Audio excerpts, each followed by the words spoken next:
deuxième pièce centrale de la maison, la cuisine. Ah non, la cuisine ici, c'est moi.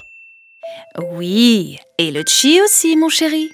L'énergie vitale doit aussi pouvoir circuler librement dans la cuisine et s'y sentir à l'aise. Un peu comme une deuxième maîtresse de maison. Conviviale, elle se veut être une pièce simple et chaleureuse en même temps. Son agencement est très important. D'abord, en tant que pièce d'eau, elle ne doit pas se situer dans le palais du sud-ouest, qui représente votre équilibre relationnel. Par ailleurs, la personne qui cuisine doit s'y sentir en sécurité. Il est donc important qu'elle soit orientée en direction de la porte quand elle prépare le repas.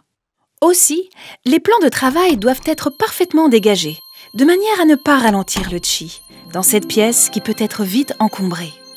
Autre principe important, l'évier, contenant l'élément eau, doit être le plus éloigné possible des plaques de cuisson, élément feu.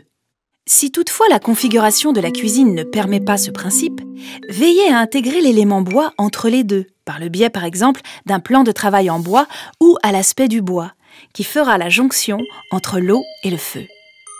Le feu, parlons-en. L'élément de cuisson doit être en décalage par rapport à la porte d'entrée.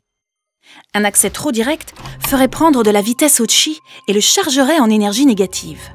En plus de la fluidité, le chi a aussi besoin d'une certaine régularité dans sa circulation. Notez aussi que la succession des éléments doit être pensée en fonction du sens de circulation du chi, de gauche à droite. Ce principe est valable pour toutes les pièces de la maison.